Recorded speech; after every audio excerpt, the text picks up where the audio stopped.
What's up everyone, Vu of NVU Films, and I am back with another idiotic video for you to watch. And today I have another Sony a7S III clickbait video for you to watch. Specifically for the recent wedding film that I posted. Well, not a full wedding film, that was just like a sneak peek video. But specifically the wedding of Desmond Dennis and his wife, Destiny Giddens. So, how did I film it? What gear did I use? Let's just start with the gear. Okay, my main camera is the Sony a7S III with the Sigma 2470 DG-DN lens. DN stands for These Nuts lens, and this is the setup here. So pretty simple, nothing crazy. This is my main camera, the one that I always keep on me. This is, I guess, a cam, but it's weird because it's mostly used for b-roll. And of course, if you look at this mount, it is weird. This is actually a small rig cage, and you look at this mount, it's weird. It's actually the Jewin Crane 2S mount, and what is neat about this mount is that it just slides right in to just goes right in here. So no matter what, the good thing about this is pretty much your camera is always balanced when you take it on and off the gimbal, you know, without having to adjust anything. It just goes right back in and it's perfectly balanced every time. And of course, because I already showed it, this is the gimbal that I use, the Jewin Crane 2S. Full review on this gimbal coming soon. So yes, please like and subscribe if you want to see that. The other camera is a Sony a7S III of my second shooter, but I like to call him the co-cinematographer because I have a very high quality second shooter. His name is Say Park, and you could check out his channel with links in the description. The guy is a beast, and you see it just from his YouTube content if you haven't seen already that he is a beast. And I recommend all wedding filmmakers to have a second shooter or at least an assistant. But when you do have a second shooter, hire a good one. Yes, the more talented, the better. Second shooters will cost you a little bit more, but guess what? Your video quality will be better. I guarantee that. And you could of course charge more for your wedding video or whatever it is that you're shooting if you have higher quality talent working for you besides just having, you know, good professional gear. So highly recommend that you invest in a good second shooter, or in my case, a co-cinematographer. There's a popular phrase that I've heard with regards to wedding videographers, and what is commonly said is they are only as good as their second shooter, and a lot of times it is true. You need a good solid crew. In my case, it's just me and Say Park to produce amazing wedding videos or just amazing videos in general. He was also using a7S III with 2470 Sigma DG-DN. DN stands for These Nuts lens. So that is two Sony a7S IIIs, but I also had a third one, which is the one I'm using right now to film myself. And that one was mainly kitted with the Tamron 70 to 180 telephoto lens for like the longer telephoto shot for the ceremony, which I should be showing you right now on the screen. Aside from that,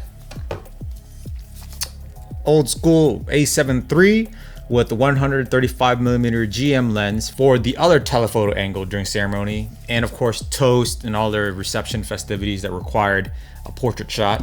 And I had a fifth camera, which is another a7 III, for a static shot of the entire ceremony the whole time. So I used 5 cameras total for the day.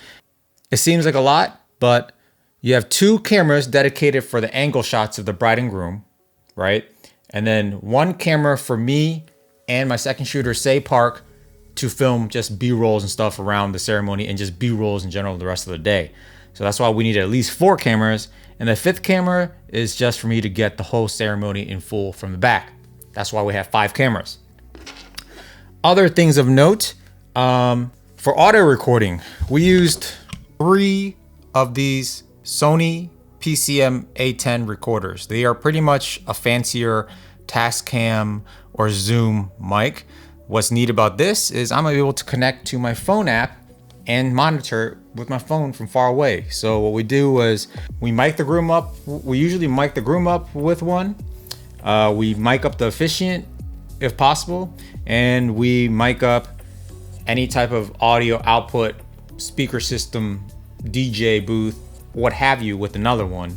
So we have 2 to 3 sources of audio recording. And during the reception, I take the same recorder and I plug it into the DJ's booth to hopefully get good audio for the speeches. And in some situations, I even take the whole thing because it's so tiny and I tape it on the microphone and I get direct audio from there. And I can control everything with my phone. I control gain and all that stuff with my phone and monitor it, make sure it's looking good. So that's what's awesome about that mic. Lighting. Next is lighting. So I do light the receptions, usually just stylistically, but for like the toasts, an ongoing setup change, based on what I think is best, etc., and less intrusive for the guest. But right now for toasts, I try to light the speaker with just this, I don't know what these are called, but these light wands, a stick light. This one is bicolor plus RGB because I just put it on a light stand, and because it's so thin, it doesn't really get in the way of anyone's view of the speaker. Versus, if I have a light panel, it's kind of like big, bulky, and square. And this one provides just as enough light to, help give more contrast and help the speaker pop a little more than just no light at all. So that's what I've been using, is this stick light. I actually bring two of them. This is one of them that I use. Links are in the description below. So please click and buy that so I can make money off of you. I'm just kidding, but just to help you out, this is what I use. The other thing is this light. So this is that spot, or I don't know how you want to call it, but this is the light that I use in the back of the reception. Sometimes I use one, sometimes I use two, sometimes I use three. I bring three of them.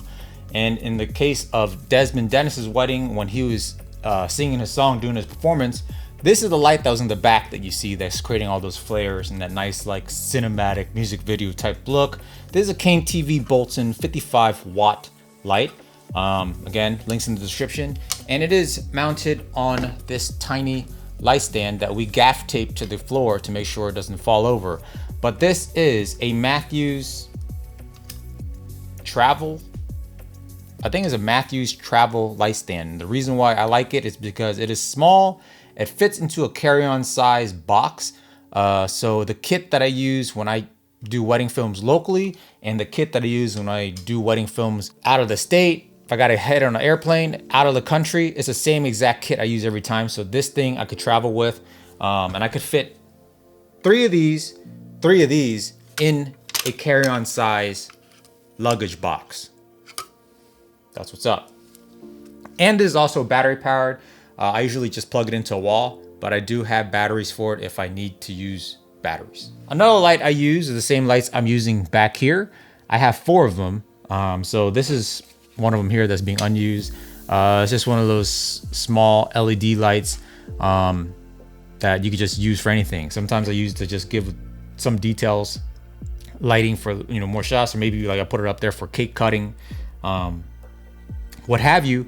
But I have four of these lights just in my bag, so I could just pull it out anytime to be able to do random shots any moment. Just have it back there just to run and gun type situations.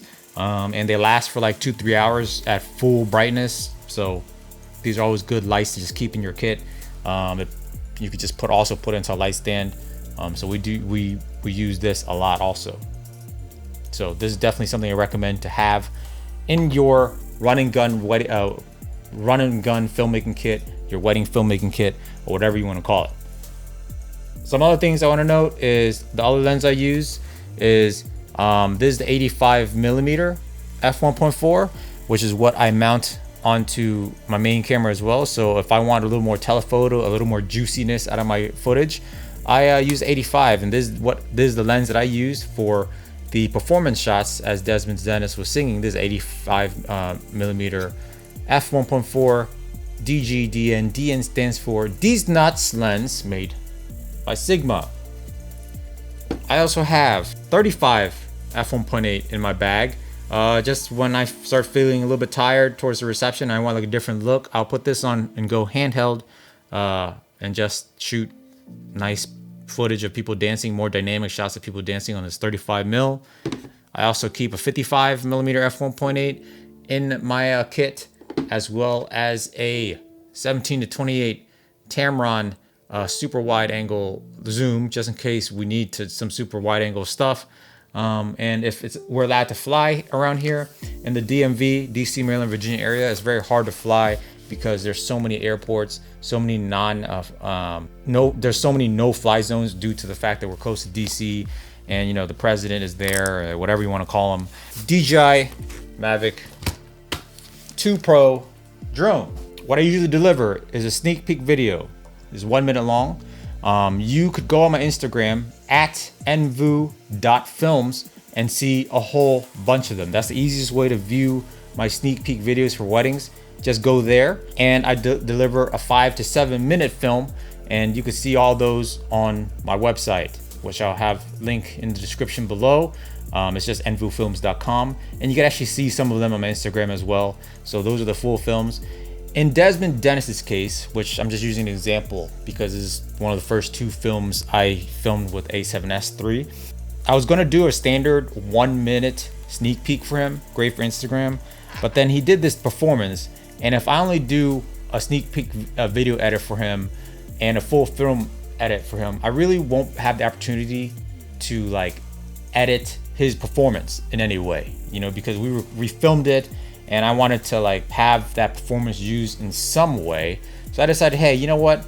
It's probably gonna take me just as long to, one, find a song and edit his sneak peek video a certain way, stylistically, all that stuff, as it would be if I just took his performance video and use that as the A roll and just use roughly a minute's worth of his wedding footage and mixed in with the performance soundtrack, and you could pretty much have a sneak peek video, and I could some way provide him with like a music video or an edit of his actual performance. And that's exactly what I did. Whoops. And that is exactly what I did, and turned out great, I hope. What did I do in terms of color grading, setup, autofocus, all of that stuff? Autofocus on the Sony a7S III is just ridiculous. Right now it's on autofocus, full eye and face track detection, whatever you want to call that mode, but it's pretty much standard on the Sony a7S III and pretty much every other Sony. But I pretty much just kept it at AFC wide and just let the camera do its thing. If I really wanted something specific, I would just touch the screen to whatever it is I wanted to autofocus on, what I want to track on, and it just did all the work for itself. So, I mean, literally, this camera has like a small Asian dude living inside there, just rack focusing for us. There's literally a small Asian dude. I don't know what his name is. I would just name him Chu Sum Wang, whatever I feel like. But he's in there, and he is just doing a lot of work for very little money. 5-10 cents an hour. That's pretty much how Vietnamese people get paid anyway. So it's probably good money for him. But literally, this thing just completely just locks on and tracks, as you just see in the footage that I've been showing. 85 f1.4. I filmed all of like the singing footage at f1.4, full autofocus, and whoever I wanted to focus on, I just touched his face once and it just tracked him the whole time. On Crane 2S, on gimbal, locked on.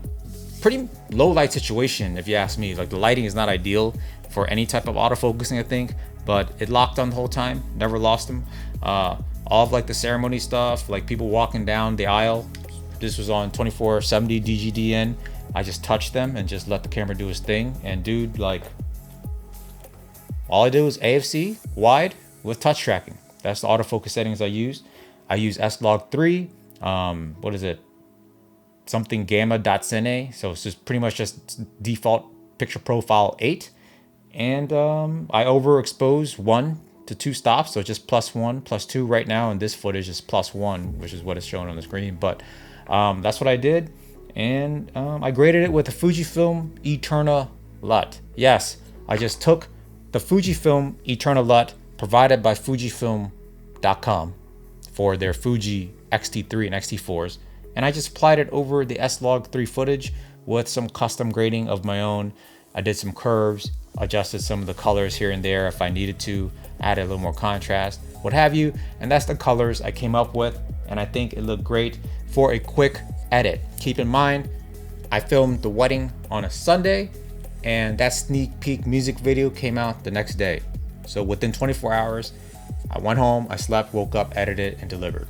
That's the whole idea of next day sneak peeks, and I try to keep that as much as I can. Sometimes it may take 2 days, but usually within 24 to 48 hours, client has their video sneak peek to share with their family and friends, and it's just great advertising in general for me. And I recommend all of you do some type of sneak peeks, especially for like Instagram and stuff, because they share it, hashtag it, you get big, you get clients, just something to help you out.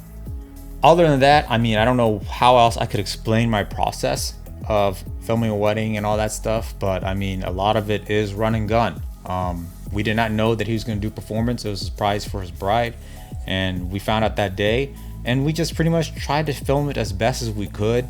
And you know, that's how we are doing most weddings. You know, the most you could do, you get the itinerary, you get the timeline, and you just got to be there and make sure you do your best to get good shots, and then try to tell a story with it. But you know, overall, like, I will do a full review of the Sony a7S III soon. I already have an opinion in mind. I already have pretty much my thoughts on this camera. I don't mind telling you now. Like, I don't need you to necessarily subscribe to watch my review Sony a7S III. I would like you to, if you enjoyed this content and you think that I'm helpful at all, or find it entertaining, whatever it is, please just don't mind hitting that subscribe button, and it'll help me out a lot, help this channel out a lot. But yeah, I will review it. But if I were to tell you right now, if you told me, hey Vu, should I buy the a7S III? Yes. Hey Vu, I own an X-T4, X-T3, I own a Canon, I own a Nikon, I own a Panasonic GH5, I own a Panasonic S1H, I own this. Do you recommend the a7S III? Hell yes, I recommend the a7S III. If I were to tell you, hey, is this the best camera for just in general for video? I don't know, man. It depends on your preference, but it is definitely the best for like just running gun shooting to get like the best quality possible due to its autofocus and obviously due to all the codecs. But yes, highly recommend it. Should you switch? Maybe I'm biased. Look at my shirt. I don't know, but yeah, Sony a7S III is incredible. No complaints. So anyways, I hope this video was helpful. I hope I explained things in some way of how I did stuff. But once again, I would appreciate it if you like this video to subscribe. And if you have any other questions, just let me know in the comments below. Till next time, lighten up.